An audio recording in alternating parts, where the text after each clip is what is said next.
Atos capítulo de número 3, quem encontrou diga amém. Pedro e João subiam juntos ao templo à hora da oração, a nona. E era trazido um varão que desde o ventre de sua mãe era coxo, o qual todos os dias o colocavam à porta do templo, chamada Formosa, para pedir esmolas aos que entravam. Ele, vendo a Pedro e João que iam entrando no templo, pediu que lhe desse uma esmola. E Pedro com João, fitando os olhos nele, disse: olha para nós. E olhou para eles, esperando receber deles alguma coisa. E disse Pedro: não tenho prata, nem ouro, mas o que eu tenho, isso eu te dou. Em nome de Jesus Cristo, o Nazareno, levanta-te e anda. E tomando-o pela mão direita, o levantou. E logo seus pés e tornozelos se firmaram. E saltando ele, pôs-se em pé. E andou. E entrou com eles no templo, andando e saltando e louvando a Deus. Amém, igreja? Feche a Bíblia, coloque no banco, na cadeira, e pegue na mão da pessoa mais perfumada do seu lado. Eu tentei bonito, não deu certo. Perfumado deve ter alguém ainda, isso. Agora aperte a mão dessa criatura com carinho até ela falar aleluia. Pentecostal que não faz barulho, está com defeito de fabricação. Vamos orar? Senhor, estamos em uma vigília, e mais uma vez levantamos a nossa voz em oração. E nós entendemos que dentro de alguns minutos, e esta linda igreja, mais uma vez, ficará pequena para o tamanho da glória que o Senhor vai mandar do alto dos céus. Os que vieram tristes começarão a saltar de alegria. Os que vieram se arrastando não voltam para casa se arrastando.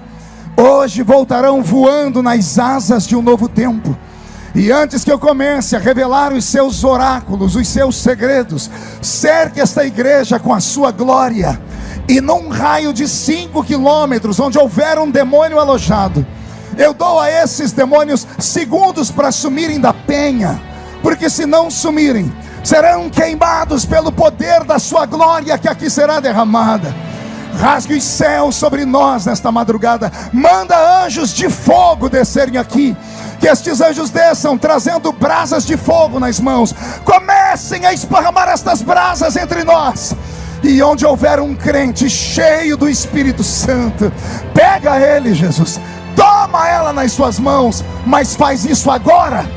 Agora, agora, agora, meu Senhor.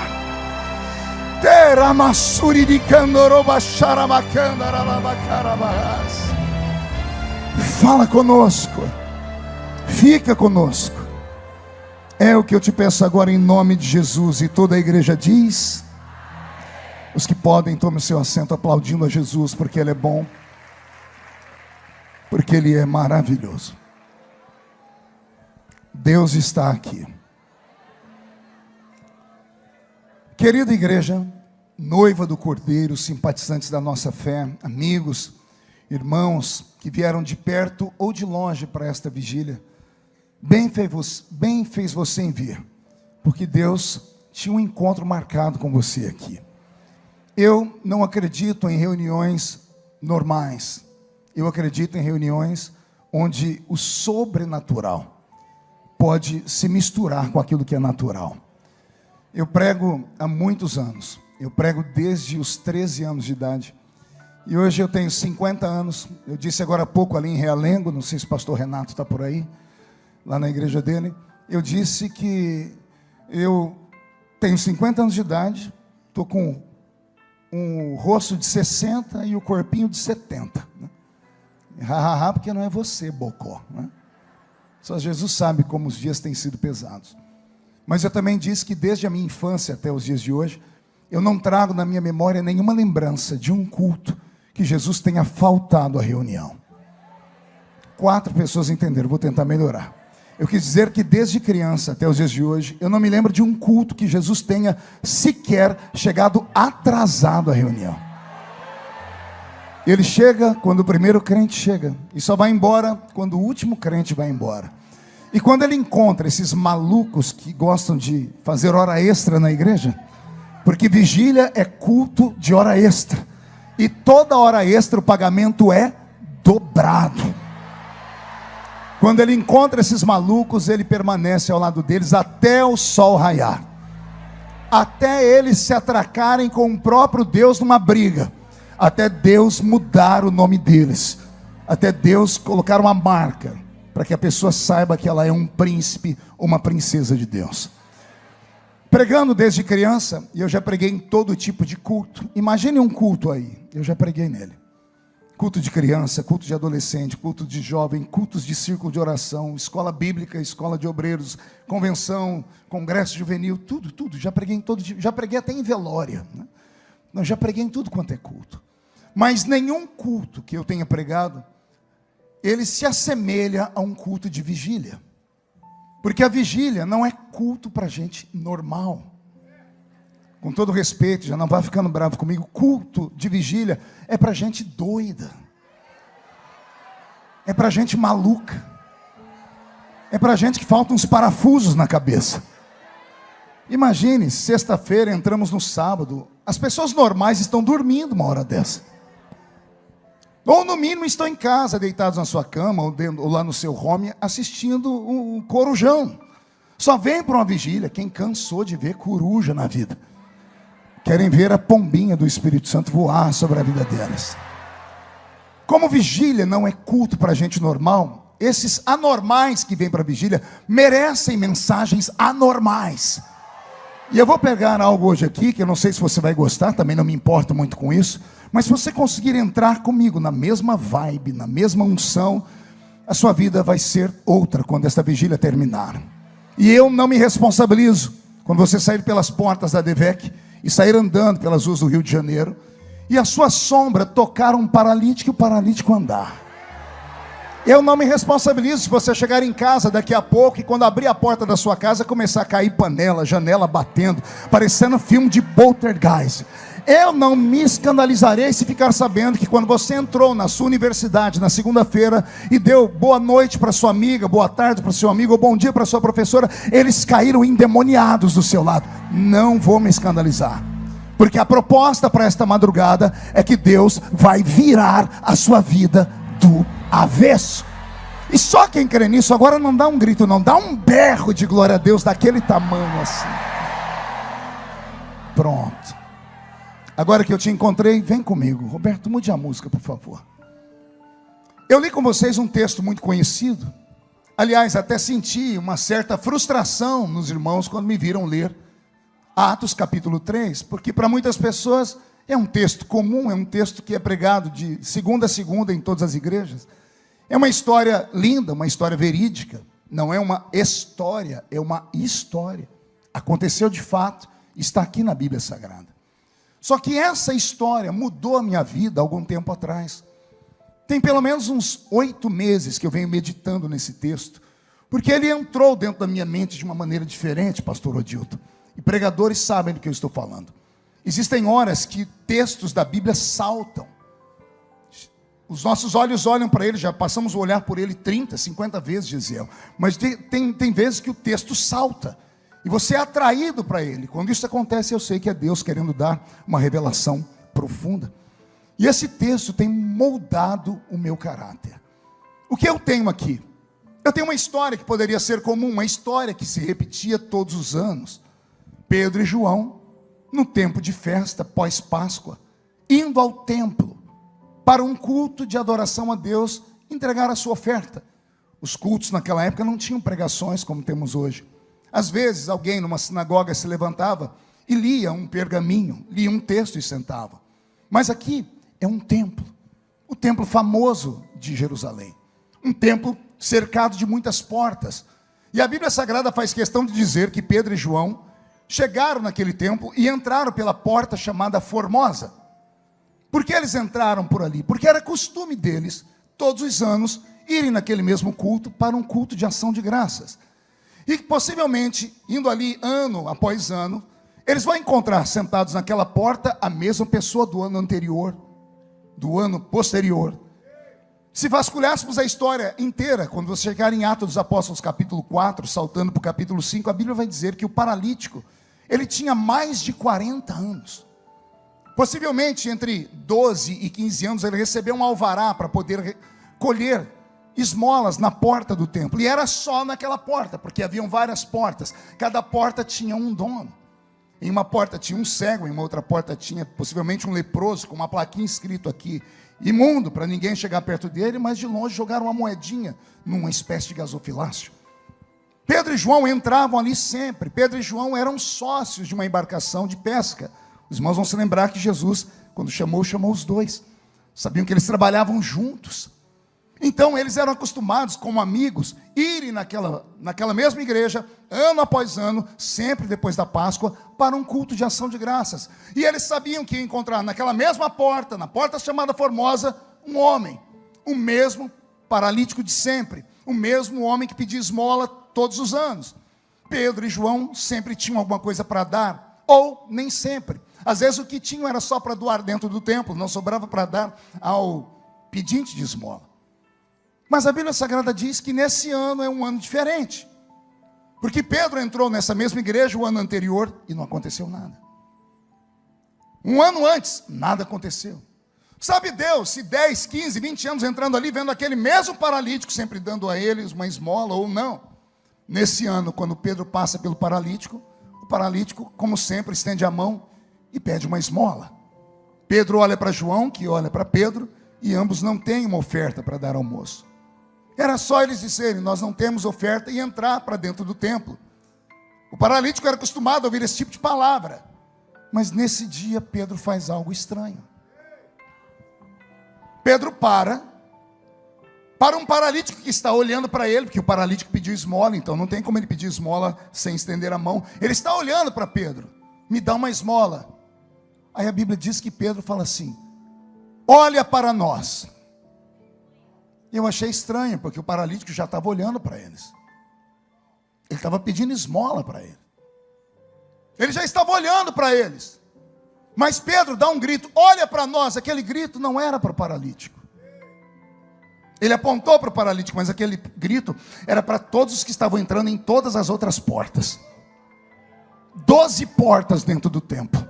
Haviam 11 portas onde as pessoas estavam entrando. O templo já estava cheio de pessoas. Quando Pedro grita: olha para nós, a igreja toda olhou para ele. As pessoas que estavam entrando olharam para ele, porque ele chamou a atenção deles com um grito. Aí a Bíblia diz que Pedro falou assim para o paralítico: eu não tenho prata, eu não tenho ouro, mas o que eu tenho,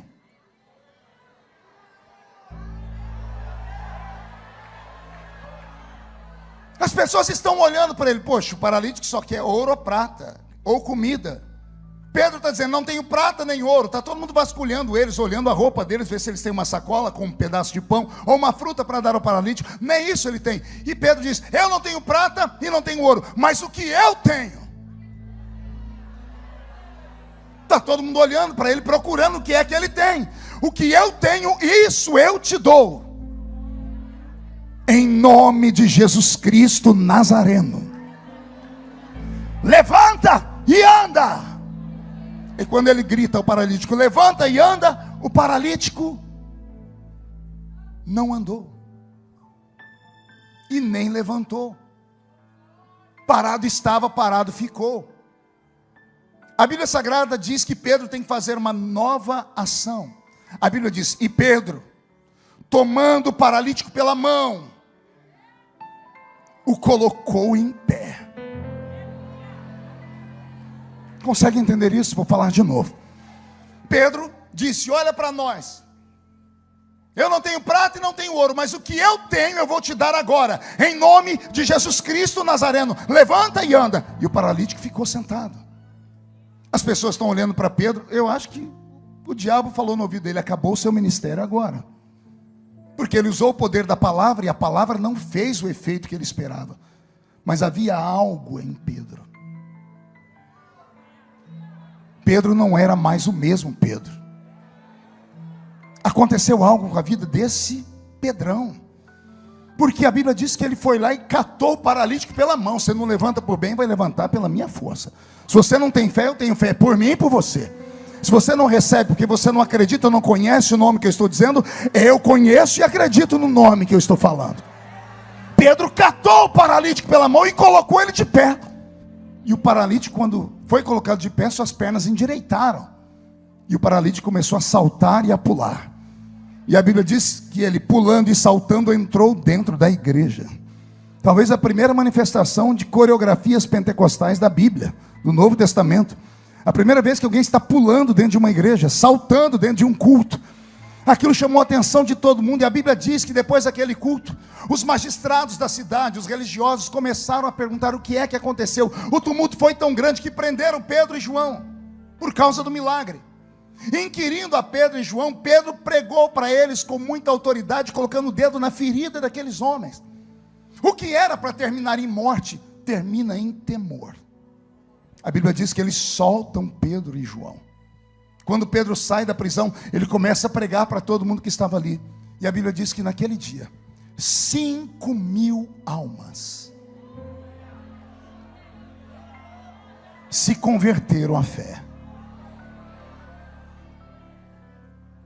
Eu falei para vocês que isso aqui mudou minha vida. O que eu fiquei perguntando a Deus nesses últimos 8 meses foi: o que aconteceu com ele? O que foi que mudou em Pedro? Porque a estrutura física dele era a mesma, a aparência dele era a mesma, a roupa que ele usava era a mesma, a voz dele era a mesma, o jeito de olhar era o mesmo. Mas havia algo diferente. No capítulo 4, se você ler inteiro, você vai ver que os homens falarem assim, os religiosos: esses homens não são pescadores, são homens sem cultura. Mas eles estão falando com uma autoridade, um conhecimento que não é deles. Aconteceu algo que mudou a vida deles, porque Deus destravou a língua de Pedro. Não só a língua, Deus destravou a mente de Pedro. Deus fez Pedro lembrar de histórias que ele escutava na sinagoga quando criança, quando alguém lia os textos antigos. Mas ele mesmo não sabia ler nem escrever. As coisas entraram dentro da mente dele e foram trazidas à lembrança. E de repente Pedro se torna um erudito. Da noite para o dia, o pescador se torna um erudito. Da noite para o dia, o Pedro da espada escondida na cintura cura paralíticos. Da noite para o dia, o Pedro que negou Jesus diante de uma vendedora de púrpura, na noite em que Jesus foi traído, agora ganha 5.000 almas. E isso no segundo culto. Pergunte por quê, pastor? Porque se você voltar 2 dias antes, ou 1 dia antes, você vai ver Pedro pregando de novo. E ele prega um sermão e 3.000 pessoas se convertem. Vou falar de novo. Um único sermão. E ele tem 3.000 pessoas na frente dele convertidas. Aí Pedro prega o segundo sermão. E com 2 mensagens, ele tem 8.000 membros. 8.000 pessoas. A Deverc tem capacidade para 6.598 pessoas sentadas. Pedro ganha essa multidão que está aqui e mais 2.000 pessoas que não caberiam aqui dentro, com 2 sermões. Não foram sermões de horas. Não foi um sermão daquele eloquente que arranca tatu da toca e sabiá do toco, não. Havia algo nele. Havia algo nesse Pedro que mudou ele. Que mudou o jeito de falar, que mudou o jeito de pensar, que mudou o jeito de olhar, que mudou o jeito de tocar. Pedro estava possuído. Vou falar de novo e não se assuste. Pedro estava possuído. E se você pegar o dicionário brasileiro na linha do Aurélio, se você ler possessão, vai estar escrito lá: possessão, quando um espírito maligno toma alguém. Alguém tem que falar para os escritores desse dicionário que o Espírito do Senhor também se apossa.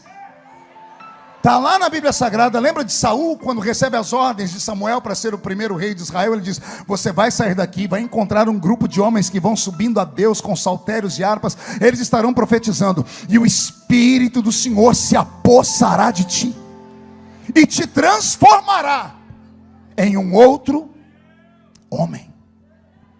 Pedro estava possuído. E essa possessão em Pedro se deu 2 dias antes desse episódio aqui. Lá no capítulo 2, Quando Pedro estava dentro de um cenáculo. Cenáculo não é igreja, não é sinagoga, é a sala de uma casa. A casa de um crente rico de Jerusalém, que recebeu as 500 testemunhas para quem Jesus apareceu por um período de 40 dias na sua ressurreição, e marcou um encontro com eles ali, dizendo a eles: ficai em Jerusalém, até que do alto sejais revestidos de poder. Se voltássemos um dia antes, em Atos capítulo 1, nós veríamos Jesus ali, antes de ir ao céu, olhar para eles e falar: vai descer sobre vocês a virtude do alto. E quando essa virtude vier sobre vocês, vocês vão ser testemunhas em Jerusalém, Samaria, Judeia e até os confins da terra. Se você voltar antes do capítulo 1 de Atos, lá em João capítulo 20 e 21, você vai ver Jesus tendo um encontro com 11 discípulos. Entre eles está Pedro. E Jesus olha para eles em certo momento e faz assim. E diz a Bíblia: tendo soprado sobre eles, disse: recebei o Espírito Santo. Eu tenho uma proposta para esta madrugada. A proposta é que você pare de olhar para as coisas naturais. É que você pare de pensar nos problemas materiais que te trouxeram até essa vigília. Porque para você pagar um preço, vigilhando, numa madrugada como essa, para você sair da sua casa, da sua zona de conforto, e vir para cá, nessa peregrinação, para você vir aqui e renunciar uma noite de sono, e ficar aí lutando contra a sua carne, porque não é fácil ficar acordado, depois de um dia de trabalho, é porque tem algo que anda te atormentando. E como profeta eu vou dizer a você: foi Deus quem fez com que isso acontecesse na sua vida, para te trazer nesta madrugada para cá, só para te mostrar que esse problema que você está passando, na verdade não é um problema, é como uma peça de quebra-cabeça da sua vida, que Deus escondeu ela no bolso, e você veio em busca dessa peça. É o Senhor te dizendo: você veio buscar uma coisa, mas eu tenho outra para colocar nas suas mãos. Eu não estou pregando para um grupo de pessoas comuns, eu estou pregando para crentes pentecostais. Eu sei que no nosso meio tem alguns infiltrados, que são tal dos neopentecostais, mas a maioria dos que estão aqui são crentes pentecostais raiz. E o crente pentecostal raiz, ele sabe que ele tem escola, ele sabe que ele tem uma matriz, ele sabe que se ele fechar os olhos agora, ele vai sair desta igreja linda e vai entrar naquela igrejinha no meio do monte, no meio do mato, com aquelas irmãzinhas que só tinham 2 dentes na boca, o zagueiro e o atacante, com aquele pregador que era analfa de pai, beta de mãe, que não tinha instrumentos como esses, mas era um pandeiro e uma sanfona, mas que quando esse povo começava a orar, a igreja tremia e o céu desabava sobre eles. E agora, mesmo você sendo bonito e importante, mesmo você sendo agora até poliglota, você até fala how are you, você até tem um carro importado ali fora, você até agora é uma pessoa descolada, tem mídia social, mas se você fechar os olhos e lembrar como foi que tudo aconteceu, você vai ver que a raiz sua é o sobrenatural. Não, você não entendeu, eu vou falar de novo. A raiz de tudo que você está vivendo agora, e você só está de pé até agora, porque os seus pés estão fincados numa rocha. Mas não é uma rocha gelada, não é um cubo de gelo, os seus pés estão fincados numa rocha de fogo. Você é um crente do mistério, você é um crente do manto da revelação. Eu sei que vai ter gente que vai falar que isso para você é clichê, que você não deve acreditar nisso, que isso é coisa do passado. E para esses Sambalates e Tobias, eu tenho um dedo em riste apontado para eles: não apague o fogo que Deus acendeu um dia, porque o fogo arderá sobre o altar e não se apagará.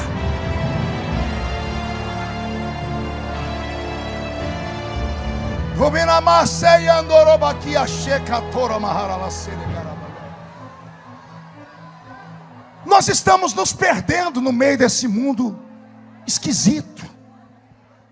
Nós estamos absorvendo lixo tóxico, gospel da internet. Estamos nos acostumando com aquele culto onde a gente só ri, onde a gente bate palma, a gente tem uma musiquinha, aquele culto onde a gente chora e a gente é o centro do culto.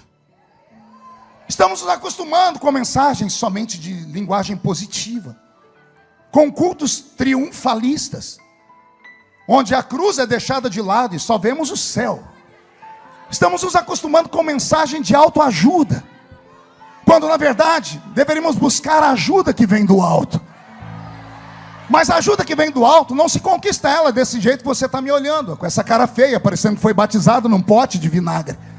Achou que eu não ia falar, né? Não adianta vir para uma vigília como essa, na expectativa do milagre, e ficar me olhando com esse olho seco, parecendo olho de sapo que morreu no dia de enchente. Você vem para um culto pentecostal, mas não abre a boca nem para respirar. Passa o culto inteiro com essa boca travada, essa boca de aço, essa língua de ferro, esse queixo de concreto. E aí vem discutir comigo, dizendo: não, pastor, eu agora sou uma pessoa mais estudada. Ah, coisa ruim. Olha o preconceito que as pessoas têm com aqueles que militam em dois mundos. Vou falar coisas bonitas. Roberto, mude uma música aí. Eu não estou pregando para gente comum. Eu estou pregando para caminhantes de dois mundos. Pegou aí ou não? Só vem para um culto como esse, de gente doida, aloprada, que grita, que pula, que corre, caminhantes de dois mundos. Como assim, pastor? Um pé pisa na terra, o outro nas regiões celestiais. Parte de você fala a língua portuguesa, a outra fala um idioma que você nunca estudou ele. E quando você fala para alguém: eu falo na língua dos anjos, as pessoas riem de você. E por isso estamos perdendo até as línguas estranhas. Estamos perdendo a nossa identidade. Eu falei agora há pouco numa reunião ali com o pastor Odilton, criado na Assembleia de Deus desde pequeno comigo. Eu disse: Odilton, lembra a última vez que você viu Deus levantar alguém com uma linguagem profética e levantar alguém para interpretar a língua? E nós dois trabalhamos também, não conseguimos lembrar nos últimos anos um culto onde se levanta alguém com um dom e se levanta alguém manifestando a tradução daquele dom. Eu venho de uma época, sem querer ser saudosista, já sendo, dos velhos cultos no interior de São Paulo, dos congressos de jovens. Estava eu no grupo de jovens e a irmã Maria, nossa regente, regendo um hino, e quando começamos a cantar, o céu desceu sobre o ginásio. E Deus tomou a Maria. E a Maria, que era muito equilibrada, começou a pular, começou a chacoalhar, e daqui a pouco a Maria tibum no chão. Foram lá para segurar ela, quem tentou encostar nela tomou choque.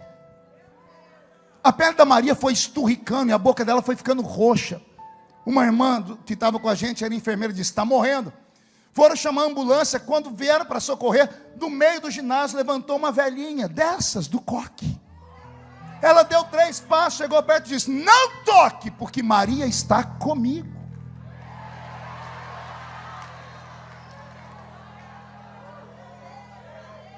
Pergunte se alguém duvidou da velha. Pergunte se alguém chamou ela de esquizofrênica, de maluca. Pergunte se chamaram para ela a camisa de força. Aí todos recuamos. O pregador não conseguiu pregar, Maria ficou esticada no chão. Isso era 7:30 da noite. 3 horas da manhã, Maria volta.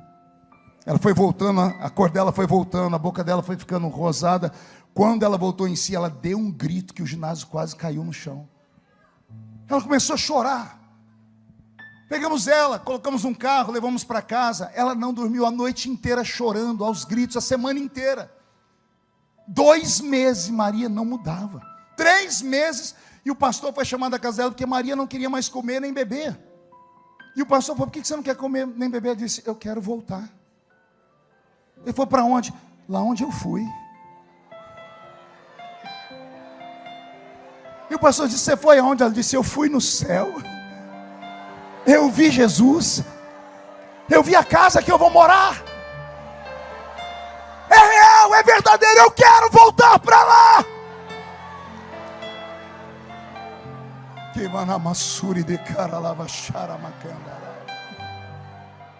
Aí as pessoas perguntam por que pessoas da minha geração, pode acontecer o que for, pode acontecer o escândalo, pode vir a luta que for, pode levantar 11.000 demônios contra nós, 1.000 cai de um lado, 10.000 cai do outro lado, e a gente não é atingido.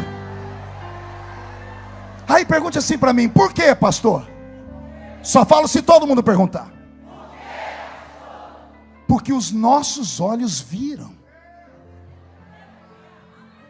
os nossos ouvidos ouviram, e o nosso coração sentiu.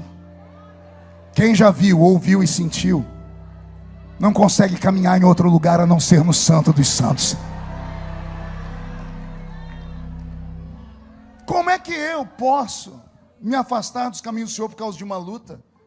Eu, menino, num culto de domingo, o nosso pastor lá no meio do mato dizendo: irmãos, terça-feira ninguém falte, porque nós vamos estar recebendo aqui na igreja um ex-defunto. Ex-defunto. Terça-feira a igreja entupiu de gente. Interior. Eu cheguei na igreja às 5 horas, sentei bem na ponta, falei: eu quero ver o defunto.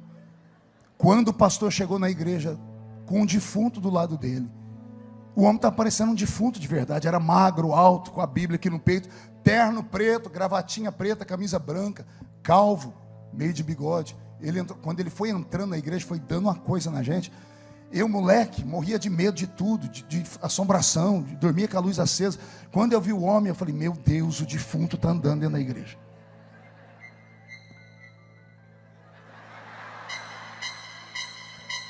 Jesus usa, mas quando o outro pega, dá isso aí. O pastor não conseguiu saudar a igreja direito. Nosso pastor ficou tão ansioso que não leu o texto direito, não pediu para ninguém cantar. Irmãos, vamos ouvir logo o nosso convidado. Aí o convidado pegou o microfone. Ele ajeitou, né? O microfone tinha aqueles negocinhos aqui. A gente não podia tirar o microfone do púlpito ainda naquela época. Ele deu uma olhada para a igreja, mas sabe aquele olhar assim que dava arrepio na alma da gente? E eu embaixo falando: meu Deus, o defunto está me olhando. Moleque, 13 anos de idade, no meio do mato, puro. Aí aquele homem enfiou a mão no bolso, Eliel, e tirou um papel todo amarelado, desdobrou, e disse: isso aqui é o meu atestado de óbito. E está aqui assinado pelo doutor tal, tal e tal. E ele passou para o presbitério aqui olhar. Depois que foi até lá e voltou, ele perguntou: é verdade, senhor? Está aí a data? O pastor disse: tá. Ele enfiou a mão no outro bolso e tirou uma foto em preto e branco de um homem deitado num caixão, com algodão no ouvido.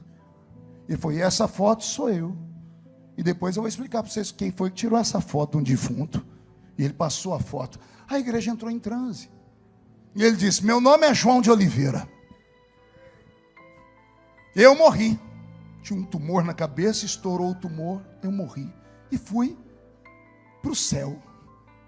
Quando eu cheguei na porta do céu, estava Jesus, sorrindo para mim, me deu um abraço, não falava nada e também não me deixava entrar.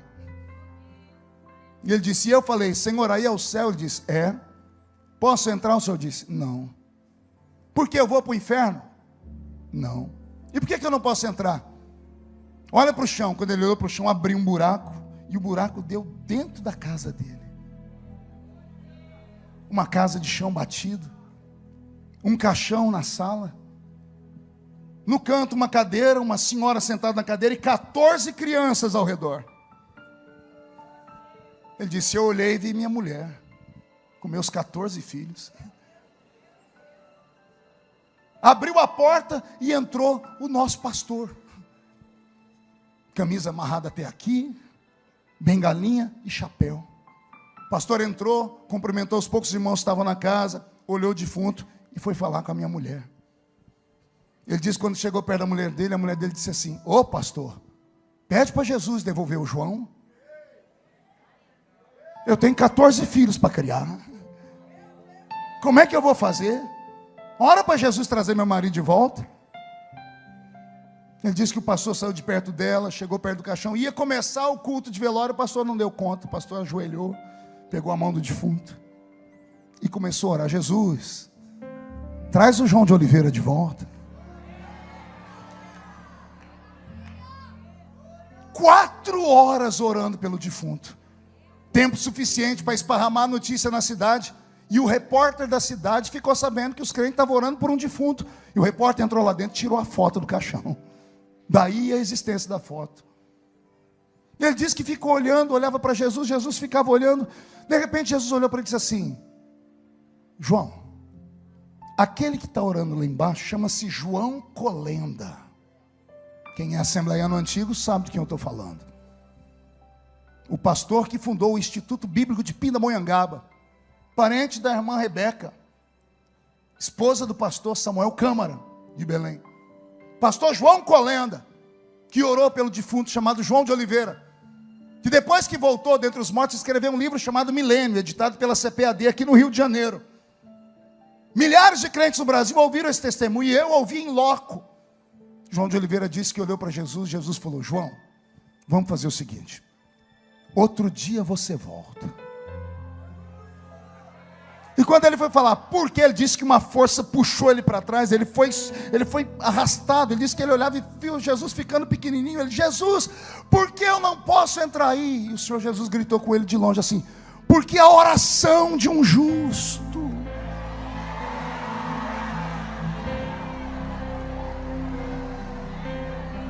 A oração de um justo pode muito em seus efeitos.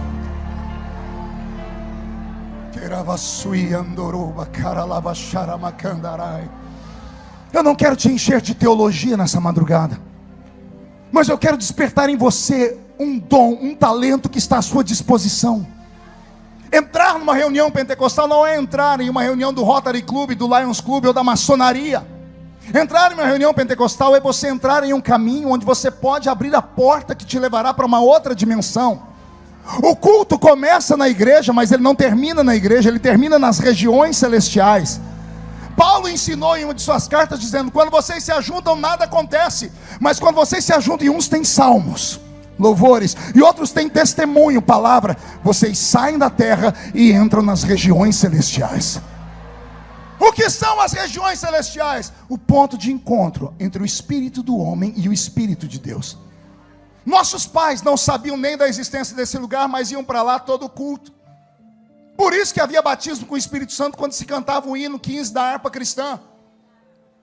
Eu sou de uma época que o pastor pegava o sininho e chacoalhava para a gente quietar. Mas Jesus está batizando com o Espírito Santo. Ele falava: agora não é hora disso. Mas é batismo, agora não é hora disso. Os pastores tinham que controlar o culto, como Paulo fazia em Corinto. Todos podem profetizar, mas cada um a seu tempo. Pense num lugar onde todos eram profetas, num lugar onde todos eram possuídos pelo Espírito Santo, num lugar onde todos transpiravam azeite. A Assembleia de Deus não cresceu no Brasil por causa de doutores, de anel de formatura, por causa de políticos, não. A Assembleia de Deus cresceu no Brasil por causa de homens e mulheres que viviam mais lá do que aqui. Como eu prego desde criança, eu preguei em todos os estados brasileiros, em mais de 4.000 cidades. Eu nunca encontrei uma igreja como a igreja carioca. Vou falar de novo. Eu já preguei em quase 100 países do mundo. No Brasil, em mais de 4.000 municípios. Mas eu nunca encontrei crentes igual no Rio de Janeiro. Pelo menos de uma safra antiga. O Rio de Janeiro tinha cultos de revelação de manhã, de tarde, de noite. Cultos de consagração. Tem alguém que é dessa época aqui? Tem alguém aí? Pois bem, a maioria de vocês só estão aqui porque foi lá nesses lugares que Deus usou aquela criatura que não sabia ler nem escrever para te dizer: vou eu te tomar pela mão direita e vou caminhar com você pela terra. A maioria dos pastores que estão aqui, que hoje pregam, que hoje tem nome, que tem fama, sabem do que estou falando. Só estamos aqui porque aquelas pessoas que não tinham cultura, que não tinham roupa bonita, que não tinham carro para andar, mas que quando dobravam o joelho no chão, subiam nas asas de um querubim, iam ver a face adorada do mestre e traziam para nós revelações profundas.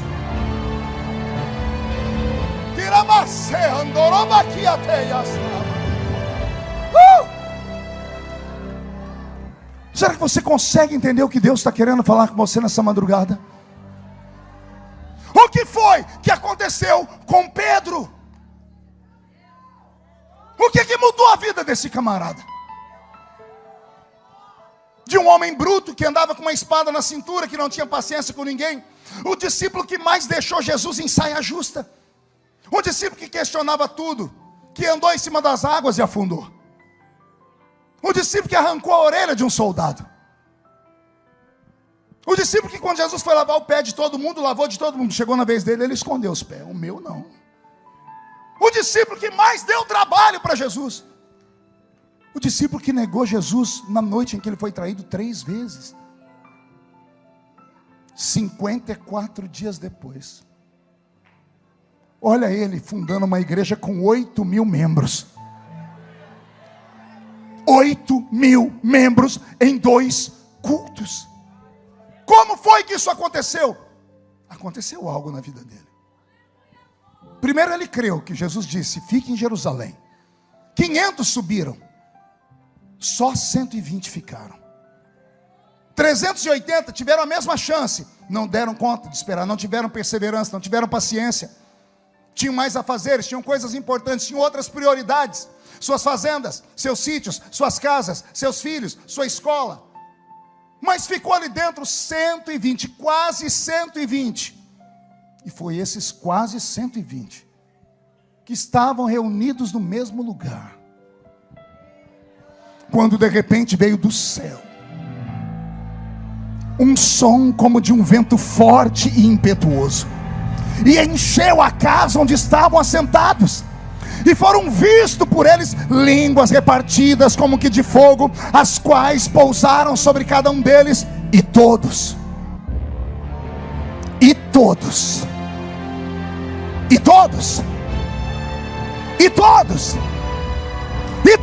foram cheios do Espírito Santo e começaram a falar em outras línguas, conforme o Espírito Santo lhes concedia que falassem. Escute, eles receberam uma autoridade, um revestimento, um poder, uma unção, uma energia, algo sobrenatural que não dá para se comprar com dinheiro, não dá para se receber em bancos de faculdade, só pode ser recebido pela fé. Um dia eu orando, falei: Senhor, o que é o batismo com o Espírito Santo? Eu implorando uma revelação. O Senhor disse: o batismo com o Espírito Santo, filho, é uma chave. E eu disse: serve para quê? Para abrir um armário que tem 9 prateleiras. Eu falei: Senhor, onde está esse armário? O Senhor disse: nas regiões celestiais. Eu falei: como é que a gente vai lá? Entre na igreja, mas depois de entrar na igreja, entre no culto. Vou falar de novo. Entrar na igreja, qualquer um entra.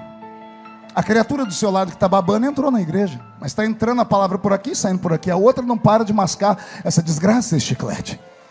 Os outros 2 estão namorando ali atrás, passando a unha nas costas da namorada, talvez marcando um encontro depois da vigília, porque o temor foi embora. A igreja virou um ponto de encontro, uma área social. Mas não é essa a intenção do eterno. O Senhor está procurando homens e mulheres que estão cansados de uma vida comum, de uma vida normal, cansados de entrar culto, sair culto, entrar em igreja, sair de igreja. Tem gente aqui que já pulou de igreja em igreja, nos últimos 5, 6 anos, mais de 10 igrejas, procurando a igreja perfeita e não acha, e não vai achar, porque o problema não está no templo, o problema está em você.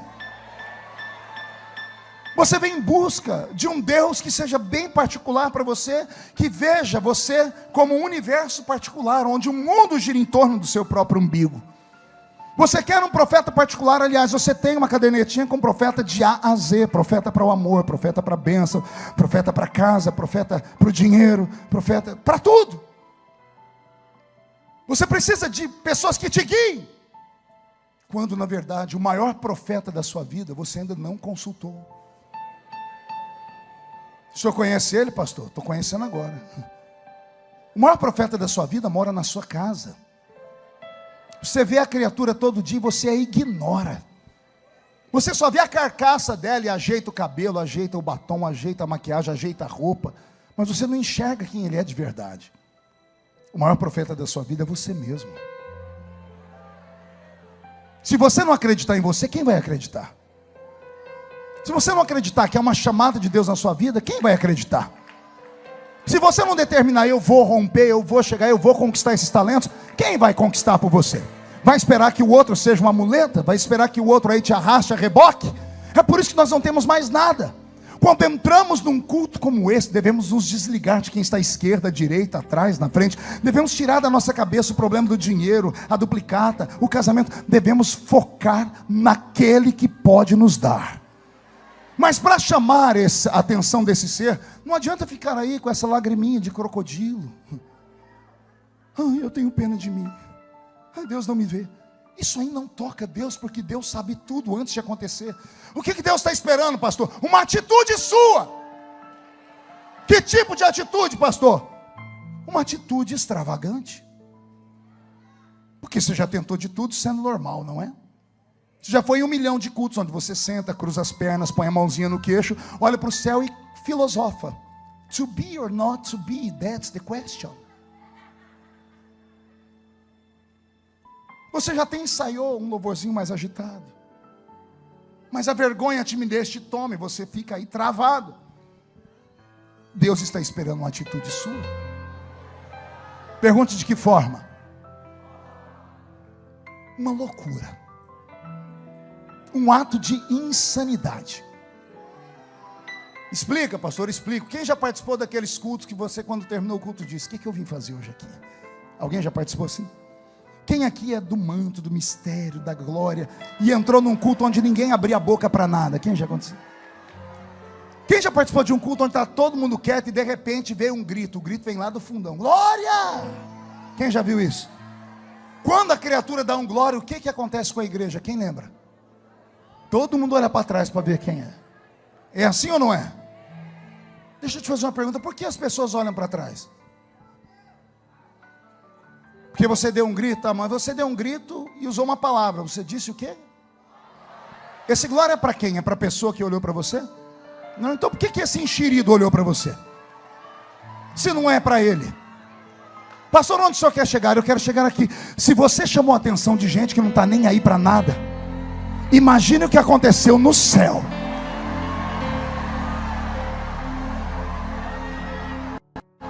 Imagine o que aconteceu no céu. Ei, deixa eu te contar umas coisas. A expansividade do culto pentecostal, a alegria, o fervor, o carisma do Pentecoste, se não bastasse abençoar o nosso espírito, isso é saúde para a sua carne. Eu disse que é saúde para o quê? Muda a música, Bento. Estou eu em Barretos, a terra do peão de boiadeiro. Escuta essa, Eliel.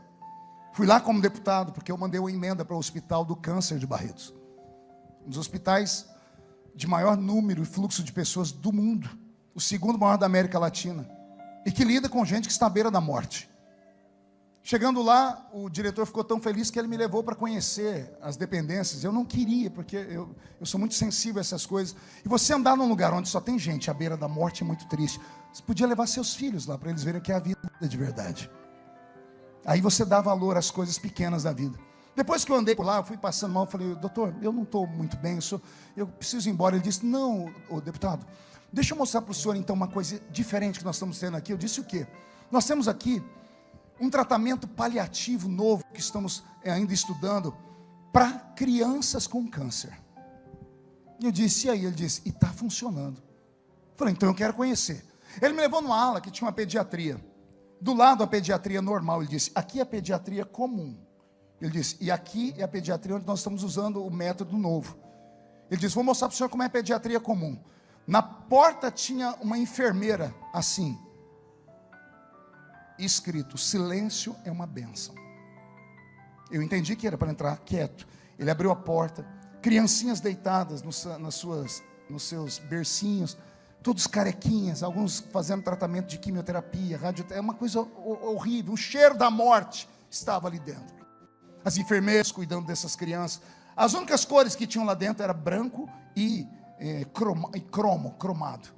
O médico pegou esse estetoscópio, viu o coraçãozinho delas, e nós saímos dali que eu estava passando mal. A gente tem filho, quando vê isso, a gente pensa no filho da gente. Aí ele falou: deputado, agora eu vou te mostrar o tratamento que nós estamos fazendo. Quando ele botou a mão na porta, já olhei e não tinha nenhuma placa com a enfermeira fazendo assim. Não tinha. Ele falou: olha, o senhor não se escandaliza não, viu? Ele enfiou a mão no bolso e tirou um nariz de palhaço. E o médico botou o nariz de palhaço. Quando ele abriu a porta, ele deu 3 batidinhas, para quem estava lá dentro já sabia que era um sinal. As enfermeiras, quando ele abriu a porta e se jogou no chão. Eu achei que ele tinha tropeçado, eu fui tentar segurar. Ele falou: não, estou normal. Ele caiu e rolou. As criancinhas começaram a pular no berço, ficaram em pé. As enfermeiras tiraram buzina, tiraram um tamborzinho, um pandeiro, e começaram a fazer uma festa. Eu olhei as paredes, não eram brancas, era tudo colorido. As criancinhas fizeram festa, pularam. Aí ele foi, brincou com elas, cantamos com elas. Quando nós saímos dali, ele disse: é isso. Eu falei: o quê? Esse é o tratamento. Eu falei: mas qual é o remédio? Ele disse: alegria. barulho, música, coisa engraçada. Eu disse, qual é o resultado? Ele disse, aqui dentro, 30% das crianças que estão com a mesma doença dos outros do outro lado, estão se recuperando mais rápido. Eu disse, me explique. Ele disse, vou te dizer o meu pensamento, é uma teoria minha. Ele falou, nós temos trilhões de células no nosso corpo, trilhões. E é impossível esses trilhões de células estarem vivas. Todos nós temos uma célula morta, pelo menos. O que é o câncer? É uma célula morta que desperta. E quando ela desperta, ela começa a mandar mensagem para as células que estão do lado. Eu cheguei, eu estou morrendo, vocês têm que morrer comigo. Pode ver, toda pessoa que descobre que tem câncer, a vida dela termina em 3, 4 meses. Porque entra uma amargura, uma angústia. Aí vai para a cirurgia, o médico já avisa a família que a cirurgia talvez não vai dar certo. A pessoa, ela murcha, míngua e morre. Eu digo porque eu enterrei o meu pai com câncer e uma tia minha da mesma forma. 3 meses depois do tratamento inicial, morreram. Porque perdem a vontade de viver. Por que perdem a vontade de viver? Porque a célula morta começa a mandar mensagem. Eu cheguei, vai morrer todo mundo comigo.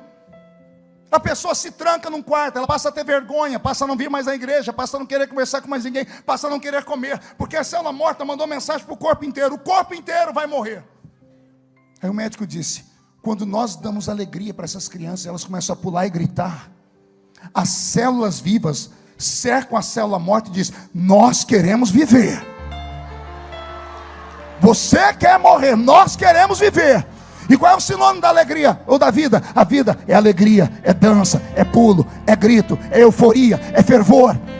Então escuta o que eu estou te falando. Se você é pentecostal, não tenha vergonha de gritar, não tenha vergonha de pular, de plantar a bananeira, de sair correndo. Ah, pastor, mas vai incomodar os outros que se lasquem. Eles não pagam as suas contas, eles não vão te visitar quando você está doente. Não morreram na cruz do Calvário por você. Sim, tenhamos equilíbrio, ouçamos a palavra, mas quando o fervor do Espírito vier, dá lugar. Foi assim que a nossa igreja cresceu. O que aconteceu com Pedro? Veio sobre ele um poder, uma autoridade, veio sobre ele uma graça, veio sobre ele uma ousadia. Ah, não fiquei feliz. Dedo de profeta para cima. Nariz da pessoa que está do seu lado, diga ousadia. Diga, Deus quer te dar ousadia. Então reage. Reage. Pelo amor de Deus, reage. Ei, caramaçô, darabaxara, bacana, arabaharabás.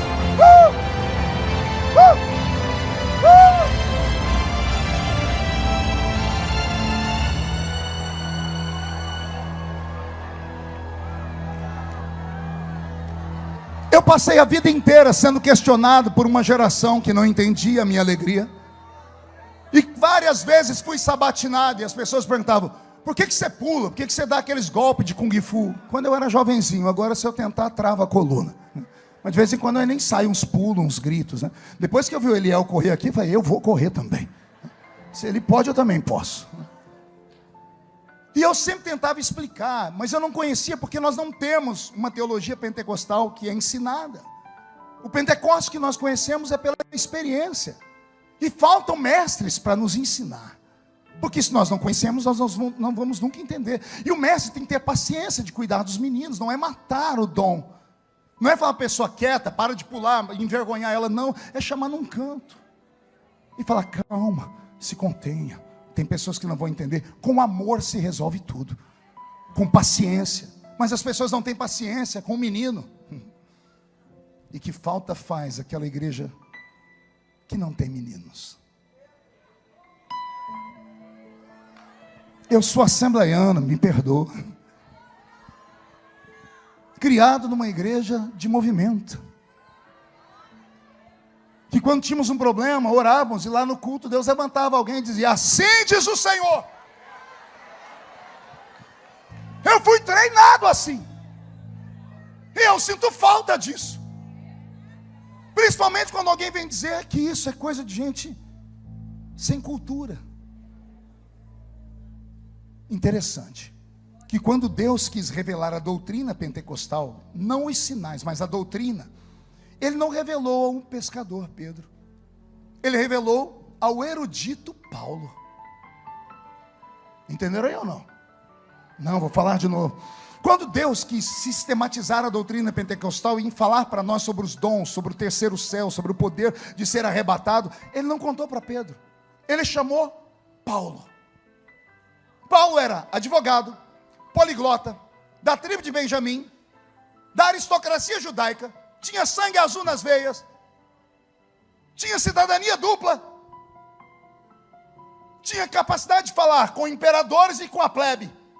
Quando Deus foi dar a doutrina pentecostal, Ele deu para Paulo, o homem mais inteligente da Bíblia, do Novo Testamento, o homem mais culto da Bíblia.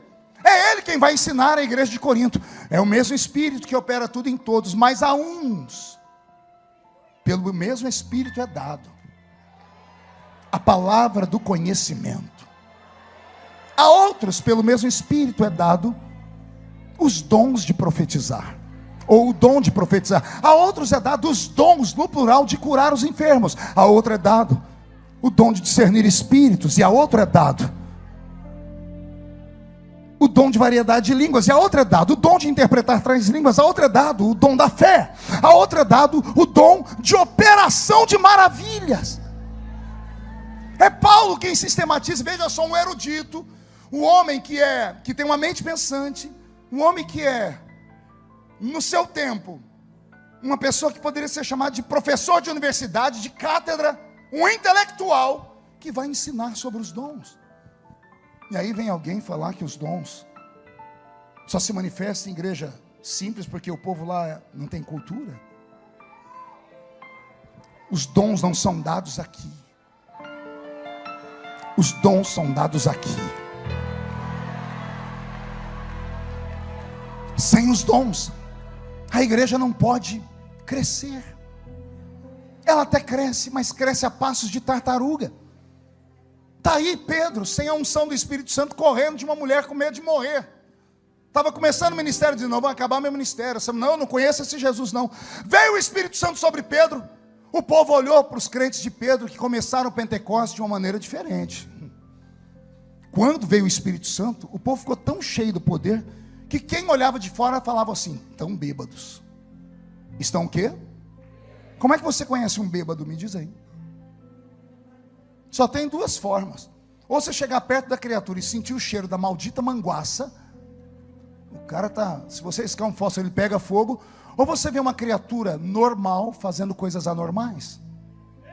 Torto, rindo, pulando. O que é isso, pastor? Isso é o Pentecoste. Ah, eu não aceito. O problema seu é o Pentecoste. Ah, mas isso aí escandaliza. Poder de Deus? Escandalizar alguém? O que escandaliza as pessoas é o seu pecado. É a vida torta que você leva lá fora. É você ter 2, 3, 4 amantes. É você não pagar as suas contas. Isso escandaliza as pessoas. É você negar a sua fé diante do seu patrão. É a senhora andar pelas ruas da cidade usando uma roupa que nem mesmo o ímpio usa. Isso escandaliza. Poder de Deus? O poder não escandaliza. O poder desperta a curiosidade. Vai alguém olhar e dizer, o que quer isto dizer? Porque no Pentecoste falaram que estava todo mundo bêbado, e alguém perguntou, o que quer isto dizer? Pedro, o medroso. Pedro, o que negou Jesus 3 vezes. Pedro, o que só dava trabalho, saltou no meio da multidão. Ele que tinha medo de morrer e mentiu para uma mulher que não conhecia Jesus, saltou no meio de uma multidão. Ah, não conta para ninguém. Em Jerusalém tinha de 3 a 6 milhões de pessoas na festa. Se você ler Atos 2, você vai ver 14 nações ali catalogadas, dizendo que vieram crentes do mundo inteiro. Da Panfilha, da Frígia, de Cirene, do Egito, vieram pessoas do mundo inteiro. Jerusalém estava tomada com quase 6 milhões de pessoas. Judeus que cantam, que gritam, que vendem, que compram, que cambiam, que oram, que fazem, que brigam, tudo ao mesmo tempo. E aí num canto tem quase 120. Não entendeu? Aqui tem 6 milhões gritando, pulando, vendendo. Pensa num barulho. E aqui tem quase 120. O que vem sobre eles faz um barulho tão grande que os 120 calam 6 milhões. Ah, não entendeu? Vou falar de novo. Você acha que nós somos barulhentos? Você tinha que estar lá no dia de Pentecoste. 120 crentes fizeram tanto barulho que a cidade inteira parou. Seguiram o barulho e chegaram e viram os crentes tudo cambaleando, pulando, alegre. Alguém disse: estão bêbados a essa hora do dia? E alguém disse: o que quer isso dizer? Ó Pedro pulando no meio deles, dizendo: aqui não tem ninguém bêbado. O que está acontecendo aqui foi predito pelo profeta Joel, que disse: e há de ser que nos últimos dias, diz o Senhor, derramarei do meu espírito sobre toda a carne. Vossos filhos e vossas filhas profetizarão. Vossos jovens terão sonhos, vossos velhos terão visões, ou vice-versa, os jovens visões e os velhos sonhos. Ai, Jesus, segure aí. Como eu não tinha cultura, e alguém perguntava para mim, um dia minha mãe perguntou, ela foi num culto que eu estava pregando, ela não era crente ainda, ela disse: meu filho, por que lá no culto você faz assim toda hora? Por que tem hora que você faz assim? Aí eu falo: ah, mãe, é um negócio. Eu falo: como assim? Eu falei: não sei, é um negócio que vem. Aí minha mãe falou: ah, já sei, é encosto. Ó, eu falei: não. Ela disse: uai, se não é encosto, é o quê? Eu falei: ah, mãe, é um negócio. Hoje eu peço perdão a Deus pela minha ignorância. Hoje eu entendo que tem horas que eu estou pregando ou estou num culto, e quando eu dou por mim, eu estou pulando, gritando. E não é um negócio, não é algo dentro de mim, é alguém. Entendeu? Não é uma coisa, não é um vento, não é uma chaminha de fogo, não é o vento das asas do arcanjo Miguel, não. Tem alguém dentro de mim. Paulo disse: vós sois templo do Espírito Santo. Deus não habita em templos feitos por mãos humanas, mas Ele habita nesse pedaço de carne corrompido aqui dentro. E aí o que acontece? No culto eu vou me entregando, eu vou adorando. O Espírito Santo diz: agora é a hora que eu vou pegar esse rapaz, vamos bailar. De repente, quando eu dou por mim, eu estou pulando, gritando, falando em línguas. Eu às vezes fico com vergonha. Às vezes os irmãos mandam para mim mensagens minhas, eles focam exatamente na hora que eu estou dando um grito e congela a imagem. Eu vejo até a minha goela balançando. É constrangedor. Uma vez foi para o irmão: não mostra essas coisas não. Ele falou: mas é você. Eu disse: eu sei que sou eu. Eu disse: mas eu não gosto. Ele disse: por que você faz? Eu falo: é que não sou eu sozinho. Tem alguém aqui dentro. Ele está aí dentro também. Você acha mesmo que essa lágrima que está saindo dos seus olhos é o que? A música do Roberto? Esse arrepio subindo pela sua coluna, você acha que é o que? É o ar-condicionado que está frio? Não, é Ele. O mesmo que desceu em Pentecostes está descendo na vigília da resposta. Ele está esperando que alguém tenha coragem de pegar na mão dele para bailar com Ele. Ele está esperando alguém para ter coragem de dizer assim: pode me usar, me usa de dia, de tarde, de noite, de madrugada, usa as minhas mãos, usa os meus pés, usa a minha perna, usa a minha voz, me deixa operar com sinais, prodígios e maravilhas, deixa ser o seu ponto de contato com esta terra. Ele está nesta vigília dizendo: eu quero virar o seu ministério.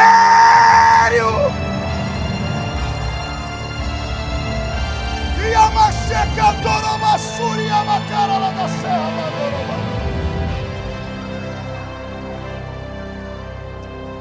Eu estou com o meu corpo todo arrepiado.